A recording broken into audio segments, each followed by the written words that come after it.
Hi ಎಲ್ಲರಿಗೂ ನಮಸ್ಕಾರ.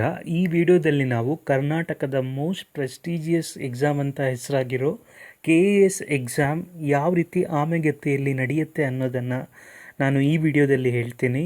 School college ಡೇಸ್ಗಳಲ್ಲಿ ಸ್ಟೂಡೆಂಟ್ಸ್ಗಳಿಗೆ ಚೆನ್ನಾಗಿ ಓದಿರೋರಿದ್ದರೆ ಅವರಿಗೆ ಎಲ್ಲ ಈ ರೀತಿ ಹೇಳಿ ಮೋಟಿವೇಶನ್ ಮಾಡ್ತಾರೆ. ನೀವು ಒಂದು IAS KAS ಎಕ್ಸಾಮನ್ನು ಆಗಬೇಕು ಅಂತ. ಎಷ್ಟೋ ಬಡ ಮಕ್ಕಳು ಅದನ್ನು ಸೀರಿಯಸ್ ಆಗಿ ತಗೊಂಡು ಅಷ್ಟೇ ಕಷ್ಟವಾಗಿ ಓದಿ ಎಕ್ಸಾಮನ್ನು ಬರೀತಾರೆ. ಆದರೆ ಇಲ್ಲಿ ನಡೆಯುವಂಥ ಡಿಲೇ ಎಷ್ಟೋ ಜನ ಸ್ಟೂಡೆಂಟ್ಸ್ಗಳಿಗೆ ಡಿಪ್ರೆಷನ್ಗೂ ತಗೊಂಡೋಗ್ಬಿಡುತ್ತೆ. ತಮ್ಮಲ್ಲಿರುವ ಯಂಗ್ ಆ್ಯಂಡ್ ಎನರ್ಜೆಟಿಕ್ ಫೇಸನ್ನು, ತಮ್ಮ ಆ್ಯಸ್ಪಿರೇಷನ್ ಎಲ್ಲವನ್ನು ಕಳ್ಕೊಬೇಕಾಗತ್ತೆ ಅವರು. ಸೊ ಈ ವಿಷಯವಾಗಿ ನಾನು ಹೇಳ್ತೀನಿ. ಅಟ್ ಪ್ರೆಸೆಂಟ್ ಎಕ್ಸಾಂಪಲ್ ಕೊಟ್ಟು ನಿಮ್ಮೆಲ್ಲರಿಗೂ ಗೊತ್ತಿರೋ ಹಾಗೆ 2022ರಲ್ಲಿ ಹಳೆಯ ರಿಸಲ್ಟ್ ಬಂತು KAS. ಅದಾದ ನಂತರ 2023ರಲ್ಲಿ ಫುಲ್ಲು ಕಾಲ್ ಮಾಡ್ತೀವಿ ಅಂತ ಹೇಳ್ತಾನೆ ಇದ್ದರು. ಇವಾಗ ಬರುತ್ತೆ ಅಂತ. ಹೊಸದಾಗಿ ಎಲೆಕ್ಷನ್ ಎಲ್ಲ ಆದಮೇಲೆ ಕರ್ನಾಟಕದಲ್ಲಿ ಆಮೇಲೆ ಫೆಬ್ರವರಿ 29, 2024ರಂದು KAS ಎಕ್ಸಾಮ್ನ ನೋಟಿಫಿಕೇಷನನ್ನು ಬಿಟ್ಟರು. ಇದು ಬಿಟ್ಟಾದ ಮೇಲೆ ರಿಪೀಟೆಡ್ಲಿ ಅಪ್ಲಿಕೇಶನ್ ಹಾಕೋದಕ್ಕೆ ಇನ್ನೊಂದು ಸಲ ಡೇಟ್ ಎಕ್ಸ್ಟೆಂಡ್ ಮಾಡೋದು, ಹಾಗೆ ಮಾಡಿ ಆಗಸ್ಟ್ 27, 2024ರಂದು ಮೊದಲನೇ ಎಕ್ಸಾಮನ್ನು ಮಾಡ್ತಾರೆ. ಅಲ್ಲಿ ಫುಲ್ ಟ್ರಾನ್ಸ್ಲೇಷನ್ ಎರರ್ ಆಗಿ ಕನ್ನಡ ಮೀಡಿಯಂ ಸ್ಟೂಡೆಂಟ್ಸ್ಗಳಿಗೆ ಅನ್ಯಾಯ ಆಗಿದೆ ಅಂತ ದೊಡ್ಡ ಪ್ರೊಟೆಸ್ಟ್ ಎಲ್ಲ ಆಗಿ, ಅದಾದ ನಂತರ ಡಿಸೆಂಬರ್ 29ಕ್ಕೆ ಮತ್ತೆ ಎಕ್ಸಾಮನ್ನು ಮಾಡ್ತಾರೆ. ಆ ಎಕ್ಸಾಮ್ ಆದ ನಂತರನೂ ಮತ್ತೆ ಇದೇ ರೀತಿ ಇಶ್ಯೂ ನಡೀತು. ಅದಾದ ನಂತರ ಫೆಬ್ರವರಿಯಲ್ಲಿ ಇದರ ರಿಸಲ್ಟ್ ಬಂತು. ಫೆಬ್ರವರಿಯಲ್ಲಿ ಇದರ ರಿಸಲ್ಟ್ ಬಂದ ಮೇಲೆ ಮೇನ್ಸ್ ಎಕ್ಸಾಮ್ ಮಾಡ್ತೀವಿ ಅಂತ ಹೇಳಿ ಒಂದು ಡೇಟ್ ಕೊಟ್ಟರು ಮೊದಲಿಗೆ. ಅದಾದ ನಂತರ ಅದನ್ನು ಪೋಸ್ಟ್ಪೋನ್ ಮಾಡಿ ಮೇ ತಿಂಗಳಲ್ಲಿ ಎಕ್ಸಾಮನ್ನು ಮಾಡಿದರು. ಮೇ 3, 5, 7, 9, 2025ರಲ್ಲಿ ಎಕ್ಸಾಮನ್ನು ಮಾಡಿದರು. ಇವಾಗ ನಾವು ಪ್ರೆಸೆಂಟ್ ಫೆಬ್ರವರಿಯಲ್ಲಿದ್ದೀವಿ. ಆಲ್ಮೋಸ್ಟ್ 9 ತಿಂಗಳುಗಳ ಗ್ಯಾಪ್ ಆಯಿತು. 9 ತಿಂಗಳಾಯಿತು ಮೇನ್ಸ್ ಎಕ್ಸಾಮನ್ನು ನಡೆದು. ಬಟ್ ಇಲ್ಲಿವರೆಗೂ ಅವರು ಏನು ಅಪ್ಡೇಟನ್ನು ಕೊಡ್ತಾ ಇಲ್ಲ. ಪ್ರತಿಯೊಂದು ಸಲ ಯಾವಾಗಾದರೂ ಒಂದೊಂದು ಸಲ ಈ ತಿಂಗಳು ಬಿಡ್ತೀವಿ ಅಂತ ಹೇಳಿ ತಳ್ಕೊಂಡು ಬಂದರು. ಸೊ ಇಲ್ಲಿ ಸ್ಟೂಡೆಂಟ್ಸ್ಗಳ ಕತೆ ಏನು, 9 ತಿಂಗಳಿಂದ ನಾವು ಮೇನ್ಸ್ ರಿಸಲ್ಟ್ಗೆ ವೆಯ್ಟ್ ಮಾಡ್ತಿದ್ವಿ. ಬಟ್ ನೋಟಿಫಿಕೇಷನ್ ಡೇಟಿಂದ ಕೌಂಟ್ ಮಾಡಿಕೊಂಡ್ರೆ 2 ವರ್ಷ ಆಗುತ್ತೆ. 2 ವರ್ಷ ಒಂದು ರಿಕ್ರೂಟ್ಮೆಂಟಿಗೆ ಇನ್ನೂ ಕಂಪ್ಲೀಟ್ ಆಗಿಲ್ಲ. ಇನ್ನೂ ಮೇನ್ಸಲ್ಲೇ ಇದ್ದೀವಿ, ಇನ್ನು ಮೇನ್ಸ್ ರಿಸಲ್ಟ್. ಸೊ ಇನ್ನೂ ಇಂಟರ್ವ್ಯೂ ಎಲ್ಲ ಆಗಿ ಆ ರಿಸಲ್ಟ್ ಬರೋದಕ್ಕೆ ಇನ್ನೂ ಎಷ್ಟು ದಿನ ಬೇಕಾಗುತ್ತೆ. ಇಂಥ ಎಕ್ಸಾಮ್ಗಳನ್ನು ಬಡವ್ರ ಮಕ್ಕಳು ನಿಜವಾಗ್ಲೂ ಬರೆಯೋಕ್ಕೆ ಸಾಧ್ಯನಾ? ಸೊ ಎಲ್ಲ ಹಳ್ಳಿಯಲ್ಲಿ ಎಲ್ಲ ಇರೋರು ವಿಜಯನಗರ್, ಚಂದ್ರ ಲೇಔಟ್ ಅಂತ ಅಂದ್ಕೊಂಡು ಬರ್ತೀವಿ. ಅಲ್ಲಿ ಸುಮ್ಮನೆ ಇರೋಕ್ಕಾಗುತ್ತಾ? ಮಂತ್ಲಿ 10,000 to 15,000 ಪೇ ಮಾಡಲೇಬೇಕು. ನಾವು ಆ್ಯಕ್ಚುಲಿ ಕೆಲಸಕ್ಕೆ ಹೋಗೋದಕ್ಕೂ ಆಗಲ್ಲ. ಯಾಕಂದರೆ ರಿಸಲ್ಟ್ ಬಂದರೆ ನೆಕ್ಸ್ಟ್ ಇಂಟರ್ವ್ಯೂ ಪ್ರಿಪೇರ್ ಆಗಬೇಕು ಅಂತ, ಇಲ್ಲ ಕಾಂಪಿಟೇಟಿವ್ ಎಕ್ಸಾಮ್ಗೆ. ಸೊ ಇದಕ್ಕೆ ಬೇಕಾಗಿರುವಂಥದ್ದು ಓದ್ಕೊಳ್ಳೋಣ ಅಂತ ಅಂದ್ಕೊಂಡು ಇರ್ತೀವಿ. ಬಟ್ ಈ ರೀತಿ ಇಷ್ಟು ಸ್ಲೋ ಆಗಿ ನಡೆದ್ರೆ ನಿಜವಾಗ್ಲೂ ನಮ್ಮ ಜನರು ಏನು ಮಾಡ್ತಾ ಇದ್ದಾರೆ? ಇಂಥ ವಿಷಯಗಳನ್ನೆಲ್ಲ ರೈಸ್ ಮಾಡೋದೇ ಇಲ್ಲ. ಅವರ ಎಲೆಕ್ಷನ್, ವೋಟ್ ಬ್ಯಾಂಕ್ ಪಾಲಿಟಿಕ್ಸಿಗೆ ಎಲ್ಲ ಯೂಸ್ ಮಾಡ್ಕೊಳ್ತಾರೆ ಸ್ಟೂಡೆಂಟ್ಸ್ಗಳನ್ನು.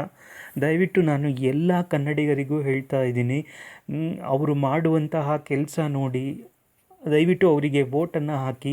ಅದರಲ್ಲೂ ಯಂಗ್ ಆ್ಯಂಡ್ ಎನರ್ಜೆಟಿಕ್ ಫೇಸಲ್ಲಿರುವಂಥ ಯೂತ್ಗಳಿಗೆ ಎಷ್ಟು ಅನ್ಯಾಯ ಆಗ್ತಿದೆ ಅಂದರೆ, ಅದರಲ್ಲೂ ಸರ್ಕಾರಿ ಎಕ್ಸಾಮ್ ಅಂತ ಇಷ್ಟಪಟ್ಟು ಹೋಗ್ತಾರೆ. ನಮ್ಮಿಂದ ಏನೋ ದೇಶ ಸೇವೆ ಮಾಡಬೇಕು ಅಂತ ಒಂದು ಆಸೆಯಲ್ಲಿ ಹೋಗ್ತಾರೆ. ಆದರೆ ಅವರಿಗೆ ಆಗುವಂಥ ಅನ್ಯಾಯ, ಅವರು ಈ ಟ್ರ್ಯಾಪಲ್ಲಿ ಸಿಗಾಕೊಳ್ತಾರೆ. ಈ ಕಡೆ ಕೆಲಸ ಮಾಡೋಕ್ಕಾಗಲ್ಲ, ಈ ಕಡೆ ಸೊಸೈಟಿ ಪ್ರೆಷರ್ ಅವರಿಗೆ. ನಿಮ್ಗೆ ಗೊತ್ತಲ್ವ ಯಾವ ರೀತಿ ಜನರು ಹೇಗೆ ಮಾತಾಡ್ಕೊಳ್ತಾರೆ. ಇಷ್ಟು ವರ್ಷ ಆದರೂ ಅನ್ಎಂಪ್ಲಾಯ್ಡ್ ಇದ್ದಾರೆ, ಹಾಗೆ ಹೀಗೆ ಅಂತ. ಮನೆಯಲ್ಲಿ ಕೂಡ ಇನಿಷಿಯಲಿ ಡೇಸಲ್ಲಿ ಸಪೋರ್ಟ್ ಸಿಗುತ್ತೆ, ಆಮೇಲೆ ಅವರು ಫೈನಾನ್ಷಿಯಲಿ ಅವರು ಕೂಡ ಸಪೋರ್ಟ್ ಮಾಡಲ್ಲ. ಈ ರೀತಿ ಎಷ್ಟು ಕಷ್ಟಗಳನ್ನು ಅನುಭವಿಸ್ತೀವಿ ಗೊತ್ತಾ?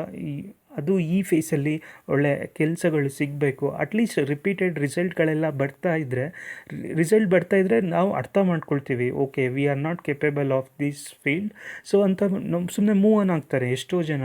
ಅವರಿಗೆ ಅರ್ಥ ಆಗುತ್ತೆ 1-2 ಅಟೆಂಪ್ಟ್ ಕೊಡ್ದಲೇ ಸೋಲನ್ನು ಒಪ್ಕೊಳ್ಳೋದು ಎಷ್ಟು ಸರಿ. ನಿಜವಾಗ್ಲೂ ಇದು ನಮ್ಮ ಕರ್ನಾಟಕದಲ್ಲಿ ಸ್ಟೂಡೆಂಟ್ಸ್ಗಳಿಗೆ ಆಗ್ತಿರುವಂತಹ ದೊಡ್ಡ ಅನ್ಯಾಯ ಇದು. ಅವರು ಏಜ್ ರಿಲ್ಯಾಕ್ಸೇಷನ್ ಕೊಡ್ತಾರೆ, ಏನು ಪ್ರಯೋಜನ ಆ ಏಜ್ ರಿಲ್ಯಾಕ್ಸೇಷನ್ ಕೊಟ್ಟು? ಏಜ್ ರಿಲ್ಯಾಕ್ಸೇಷನಲ್ಲಿ ಟೈಮಲ್ಲಿ ಆಗದಲ್ಲೇ ಇರೋದನ್ನು ಯಾವ ಏಜಲ್ಲಿ ಏನು ಮಾಡಬೇಕು ಅದು ಮಾಡಿದ್ರೇ ಸರಿ. ಇವಾಗ 30 ಇಯರಿಗೆ ಪ್ರಿಪ್ರೇಷನ್ ಮಾಡೋಕ್ಕೆ ಸಾಧ್ಯನಾ? ಮಿನಿಮಮ್ ಅಂದರೂ ಇವ್ರು ಈ ಥರ ಮಾಡೋದಕ್ಕೆ ಹೋದರೆ ರಿಸಲ್ಟ್ ಬರೋದಕ್ಕೆ 3-4 ವರ್ಷ ಆಗುತ್ತೆ. ಆಮೇಲೆ 34 ಇಯರ್ಸಲ್ಲಿ ಆವಾಗೆಲ್ಲ ಸಾಧ್ಯನಾ? ಇನ್ ಕೇಸ್ ಆಗಿಲ್ಲ ಅಂದರೆ ಆ ಟೈಮಲ್ಲಿ ಅವ್ರು ಮತ್ತೆ ಹೊಸದಾಗಿ ಕೆಲಸ ಹುಡ್ಕೊಳ್ಳೋಕ್ಕೆ ಪ್ರೈವೇಟ್ ಕಾರ್ಪೊರೇಟ್ ಜಾಬ್ಸ್ಗಳು ಗೊತ್ತಲ್ವ ನಿಮಗೆ ಅವ್ರು ಯಾವ ರೀತಿ ಅಂತ, 1 ವರ್ಷ ಗ್ಯಾಪ್ ಇದ್ರೇ ತಗೊಳ್ಳೋಕ್ಕೆ ಹಿಂದೆ ಮುಂದೆ ನೋಡ್ತಾರೆ.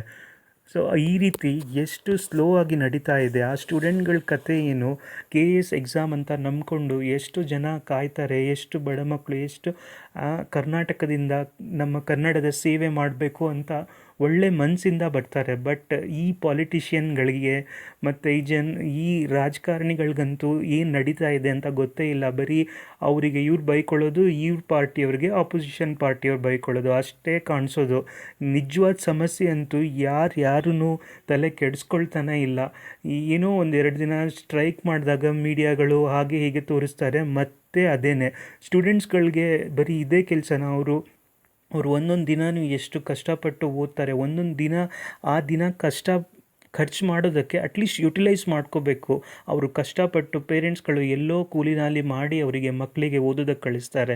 ಇನ್ನು ಕೆಲವೊಬ್ಬರು ಅವರೇ ಪಾರ್ಟ್ ಟೈಮ್ ಕೆಲಸಗಳೆಲ್ಲ ಮಾಡಿಕೊಂಡು ಅವರೇ ಓದ್ತಾ ಇದ್ದಾರೆ.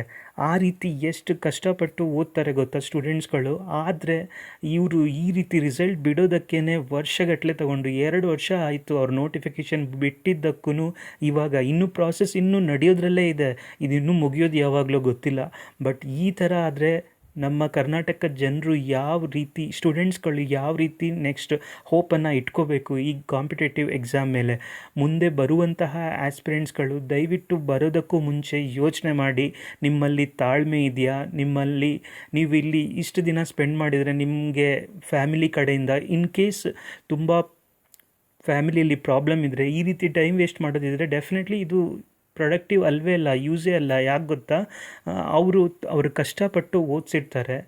ಬಟ್ ಮಾಡಬೇಕು, ಅವರ ಮನಸ್ಸಲ್ಲಿ ಆಸ್ಪಿರೇಷನ್ ಇದ್ದರೆ, ಒಳ್ಳೆ ಚಾಲೆಂಜಸ್ ಇರುತ್ತೆ. ಬಟ್ ಎಲ್ಲ ಬೇಗ ನಡಿಬೇಕು ಅನ್ನೋ ಒಂದು ರೀಸನ್ಗೋಸ್ಕರ ನಾನು ಹೇಳ್ತಾ ಇದ್ದೀನಿ.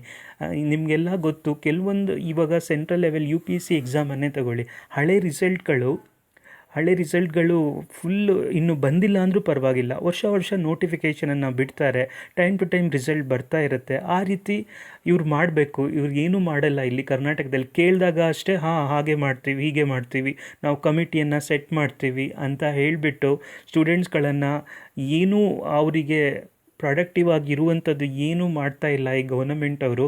ದಯವಿಟ್ಟು ಎಲ್ಲ ಸ್ಟೂಡೆಂಟ್ಸ್ಗಳು ಈ ವಿಷಯವಾಗಿ ನೀವು ಟ್ವೀಟ್ ಮಾಡಿ ದೊಡ್ಡ ಇಶ್ಯೂವನ್ನು ಮಾಡಲೇಬೇಕು. ನಾನು ನಮಗೆ ಈ ಒಂದೇ ಬ್ಯಾಚ್ಗೋಸ್ಕರ ಅಂತ ಹೇಳ್ತಿಲ್ಲ, ಮುಂದೆ ಬರುವಂತಹ ಕರ್ನಾಟಕದ ಎಲ್ಲ ಆಸ್ಪಿರೆಂಟ್ಸ್ಗಳಿಗೂ ನ್ಯಾಯ ಸಿಗಲೇಬೇಕು. ಅವರ ಟೈಮನ್ನು ನಾವು ವೇಸ್ಟ್ ಮಾಡ್ಕೊಂಡಿದ್ದೀವಿ, ನಮ್ಮ ಟೈಮನ್ನು ಸಾಕಷ್ಟು ಈ ರಿಸಲ್ಟ್ಗೆ, ನೋಟಿಫಿಕೇಷನ್ಗೆ ಎಲ್ಲ ಕಾದು. ಬಟ್ ಮುಂದೆ ಬರುವಂಥ ಆಸ್ಪಿರೆಂಟ್ಸ್ಗಳಿಗೆ ಈ ರೀತಿ ಆಗಲೇಬಾರ್ದು, ಈ ರೀತಿ ಅನ್ಯಾಯ ಆಗಲೇಬಾರ್ದು. ಈ ರೀತಿ ಇದಕ್ಕೂ ದೊಡ್ಡ ಅನ್ಯಾಯ ಇನ್ನೊಂದಿಲ್ಲ.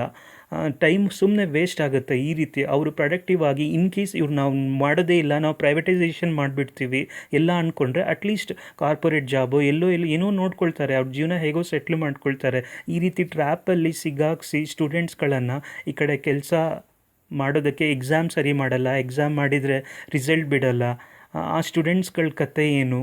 ದಯವಿಟ್ಟು ಈ ವಿಷಯದ ಬಗ್ಗೆ ಸ್ಟೂಡೆಂಟ್ಸ್ಗಳೆಲ್ಲರೂ ಎಲ್ಲರೂ ಇಶ್ಯೂವನ್ನು ರೈಸ್ ಮಾಡಲೇಬೇಕು. ನಾನು ತುಂಬ ದಿನದಿಂದ ಈ ವಿಷಯ ಹೇಳಬೇಕು ಅಂತ ಅಂದ್ಕೊಂಡಿದ್ದೆ, ಬಟ್ ಇತ್ತೀಚೆಗೆ ತುಂಬಾ ಬೇಜಾರಾಗ್ತಿದೆ. ಅದಕ್ಕೋಸ್ಕರ ನಾನು ಈ ವಿಡಿಯೋವನ್ನು ಮಾಡಿದೆ. ನನ್ನ ಈ ವಿಡಿಯೋ ಇಷ್ಟ ಆಗಿದ್ದರೆ ದಯವಿಟ್ಟು ಎಲ್ರಿಗೂ ಶೇರ್ ಮಾಡಿ, ಹಾಗೆ ಲೈಕ್, ಸಬ್ಸ್ಕ್ರೈಬ್ ಮಾಡೋದನ್ನು ಮರಿಬೇಡಿ ಈ ಚಾನಲನ್ನು. ಎಲ್ಲರಿಗೂ ಧನ್ಯವಾದಗಳು.